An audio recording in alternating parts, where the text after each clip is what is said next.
Hey guys, it's your friendly neighborhood Pyro BonOakley, and today I'm going to be talking about my favorite pyro melee, the Axtinguisher. That's right, I absolutely love the Axtinguisher. The axe has certainly seen better days, however I still use it as my main melee for the pyro. While it is very situational, the feeling of hitting a burning player with it and hearing that is just beautiful. But like I said, it isn't the best choice in a lot of situations, and while I did say it is my favourite melee, it seriously needs fixing. Now, when the Axtinguisher was originally released in 2008 in the first Pyro update, it had a very simple gimmick. When hitting an enemy that was already on fire, you did 100% critical hit damage on the enemy, which was a solid 195 hit points of pure destruction. This was easily enough to take out 7 of the 9 classes in the game, which doesn't include Pyro or Heavy. The only downside was that it did minus 50% damage on non-burning targets, only doing about 32 to 33 damage per swing. And that was it, very simple, but it was a very effective melee for pyros who knew how to use it effectively.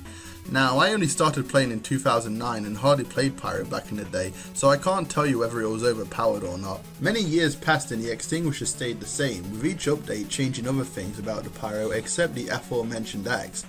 However, out of the blue in 2014 during the Love and War update, the Axtinguisher got changed. So instead of being able to do full-on crits all the time, the Axtinguisher would only do mini crit damage from the front and full crit damage from behind, while keeping the damage penalty from before. Unlike before, I did dabble in playing Pyro more and had a little experience with this change. From what I remember, it was very confusing for me to use. It was also hard to use more effectively, as it was more of a flanking weapon, similar to being a spy but with more flames. So yeah, a slight change, but nothing too bad, right? Well, apparently it needed to be changed once more just a year later, as in the Tough Break update in 2015 it was changed to its current state. Mini crit damage from the front was removed and was changed back to just full crit damage from wherever you hit them. However, the damage penalty was removed and was instead changed to something even worse. The Axtinguisher now has a minus 33% damage penalty, which means critical hits only do 131 damage instead of the full 195, which now means that it can only take out all the 125 health classes like Scout, Engineer, Sniper and Spy in a single swing if they're already on fire. When attacking, it now swings 20% slower, and when deployed, it now does it 75% slower, which means that it has a 0.96 second interval between each swing, which is ridiculous. Oh, and no random crits were added too. Now, I certainly played a pyro a lot around this time, and since it hasn't changed since then, I can easily say it's an okay weapon at best after the changes. So instead of being a great damage output weapon from getting up close like, you know, a pyro should, it was changed into something that just did more damage for being risky enough. I'm not saying that's how it was before the changes, but it's much less effective with all the nerfs it received. So yeah, the Axtinguisher was put in a pretty bad state after the Tough Break update, with players changing their melees of choice to the Power Jack mostly, or something else. Well, who can blame them, right? While they choose to change, I still decide to stick with the Axtinguisher as I saw potential in the damaged weapon. But with the recent Jungle Inferno update, Valve is unintentionally trying to make it worse than the sharpened Volcano fragment. I know, right? How can that be? Well, it's simple, as it can be traced to a portion of the changes that happened to the Pyro's flamethrower, the Afterburn.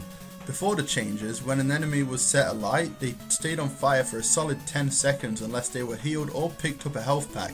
This gave pyros a lot of time to hit them with the Axtinguisher to do the critical damage with the slower deployment time.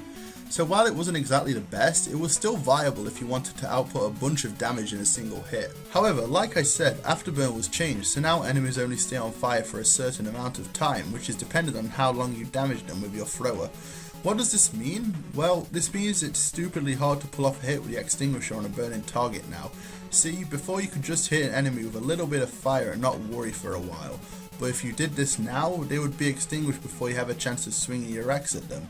Since you have to be hitting them with the flames for a long time anyway, the best choice would be to just keep spamming the flames at them rather than trying to hit them with the Axtinguisher, seeing as how you'll do more damage that way. So, what do? Do we just let the Axtinguisher rot away and use it for those wacky least used TF2 weapons videos? No, we can't let that happen. The TF2 community didn't stand for the changes on the Bison when that happened, and I for one will not let this go by for my favourite pyro melee. Besides, I have a professional Killstreak Australia Axtinguisher. I need to get use out of it, alright? Well, what do we actually do then? Well, I Has No Tomato made a video on this very topic as well, and has started a movement with hashtag savetheaxe. So go support his video, spread his message, tell the TF team, and maybe, just maybe, we can have a viable extinguisher once again in TF2. That, and I spent too much money on my baby. But anyway, if you could change the extinguisher, how would you do it? Let me know down below. Me personally, I'd make the deployment speed slightly faster and scrap the swing speed penalty, making for a good melee with enough downsides to justify the powerful gimmick. But that's just me. So while you're still here, hit that like button and share this video around, as well as hitting that subscribe button for future pyro content from this son of a gun. And as always, this has been your friendly neighborhood pyro BonOakley, and I will see you in the next one. See ya.